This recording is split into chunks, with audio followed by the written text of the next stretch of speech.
السلام علیکم ورحمۃ اللہ وبرکاتہ۔ پیارے دوستو، آج کی ہماری اس ویڈیو میں ہم بات کریں گے رمضان کا مہینہ اور غریب پڑوسی کی یہ کہانی ساجد اور شکیل بھائی کی ہے۔ رمضان کا مہینہ تھا۔ ساجد نے اپنی بیوی سے کہا، جلدی کرو، افطاری کا وقت ہونے والا ہے۔ ساجد صاحب گھڑی کو دیکھتے ہوئے بولے، کیا لسی اور شربت بنا لیا؟ تو ان کی بیوی نے جواب دیا، جی بنا لیا۔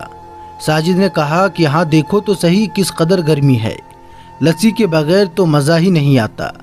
اس کے بعد میں بیوی نے بچوں کے ساتھ میں مل کر ایک ایک چیز دسترخوان پر سجانا شروع کر دی۔ پکوڑے، سموسے، دہی والا چنا چاٹ، فروٹ چاٹ، لسی، روح افزا، دودھ والا شربت، سب کچھ دسترخوان پر سجا دیا۔ اتنے میں ساجد نے کہا، ارے بیگم، کھجور تو لے کر آؤ، کھجور سے تو روزہ کھولنا سنت ہے۔ بیوی نے کہا، جی جی لاتی ہوں۔ یہ لیجئے، کھجور بھی آ گئی۔ دسترخوان سجا ہوا تھا۔ بڑے چھوٹے سب بیٹھ کر روزہ کھولنے کا انتظار کرنے لگے۔ ساجد نے کہا، بیگم سالن میں کیا بنایا ہے؟ نماز کے بعد گھر آؤں گا۔ تو بیوی کہنے لگی، جی سالن بھی بنا لیا ہے، آپ کی پسند کے کوفتے پہلے ہی فریج میں بنا کر رکھے ہوئے تھے۔ تو ساجد نے کہا، جناب ہماری بیگم کی سلیقہ مندی کا کیا کہنے، ماشاء اللہ۔ اور پھر سب گھر والوں نے دعا کے لیے ہاتھ اٹھا دیے۔ افطاری کے وقت روزے داروں کی دعا قبول ہوتی ہے۔ دوستو، آپ کو بتا دیں کہ ساجد کے پڑوس میں ہی شکیل بھائی کا گھر تھا، بس ایک دیوار کا ہی فرق تھا۔ شکیل بھائی نے اپنی بیوی سے کہا، ارے نیک بخت، کچھ روزہ کھولنے کے لیے ہے؟ تو بیوی کچن سے آواز لگا کر بولی، ہاں ہاں، اللہ کا شکر ہے، سب کچھ ہے، ہم بھوکے نہیں رہیں گے۔ اور پھر شکیل کی بیوی اپنی چھوٹی بیٹی کے ساتھ مل کر دسترخوان کو لگانے لگی۔ ابلے ہوئے آلوؤں کا سالن اور روٹیاں دسترخوان پر لا کر رکھ دی۔ ساتھ میں میٹھا شربت بھی تھا۔ یہ میٹھا شربت وہ شربت ہوتا ہے جس میں چینی اور پانی کے علاوہ اور کچھ نہ ہو، نہ نیمبو، نہ روح افزا، نہ دودھ اور نہ ہی کوئی میوہ، صرف چینی کا میٹھا پانی تھا۔ اس کے علاوہ گنتی کے 6-7 کھجور پکوڑے تھے، اور ان کے پکوڑے پورے سوکھے ہوئے تھے، اس لیے کیونکہ ان کے پکوڑے میں نہ پیاز، نہ آلو، نہ پالک، نہ بندھا گوبھی، کچھ بھی نہیں تھا۔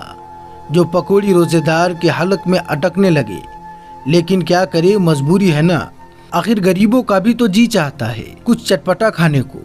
شکیل کی دونوں بڑی بیٹیاں جو قرآن پاک کی تلاوت کر رہی تھی، وہ بھی آ کر بیٹھ گئی، اور یہ گھرانہ روزہ کھولنے کا انتظار کرنے لگا۔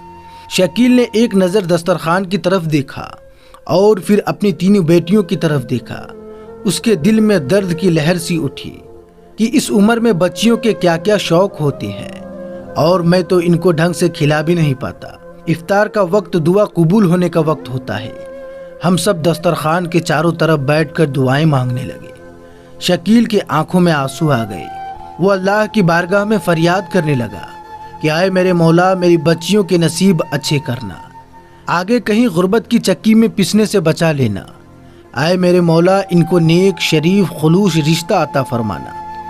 بیٹیاں بہت سمجھدار اور صبر کرنے والی تھی، مگر سب سے چھوٹا بیٹا یہ سب برداشت نہیں کر پاتا تھا۔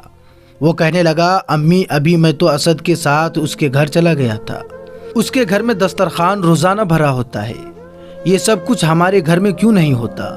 مجھ سے نہیں کھائی جاتی، روز روز کبھی آلو، کبھی ٹنڈے، کبھی دال۔ ماں نے بیٹے سے کہا، بیٹا صبر کرو، اللہ سب ٹھیک کر دے گا۔ بیٹا کہنے لگا، امی صبر تو کرتا ہوں، لیکن ہفتے میں ایک دفعہ تو اچھا کھلا دیا کریں، کبھی شربت میں روح افزا تو ڈال دیا کریں، کبھی گوشت یا مرغے کا سالن بنا لیا کریں۔ بیٹا ابھی چھوٹا ہی تھا، اس کی عمر 11 یا 12 سال کی تھی، اور اس کا نام احمد تھا۔ ماں کا کلیجہ تڑپ اٹھا۔ اس نے بڑھ کر احمد کو سینے سے لگا لیا اور خود بھی سسک سسک کر رونے لگی، اور کہنے لگی، صبر کر میرے لال، اللہ نے صبر کرنے والوں کے لیے جنت بنائی ہے، وہاں سب کچھ ملے گا، بیٹا صبر کرو۔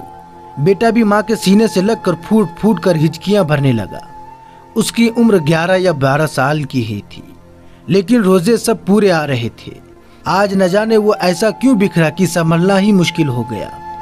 بچیاں بھی اندر ہی اندر گھٹ رہی تھی، لیکن حالات کو سمجھتی تھی، اس لیے کبھی کچھ بھی نہیں کہتی تھی کہ امی جان، صرف افطار کی کیا بات ہے، سحری میں بھی تو سوکھی روٹیاں نہیں کھائی جاتی، سحری میں 2 چمچ دہی ہمیں بھی مل جایا کرے تو ہماری کیا بات ہو۔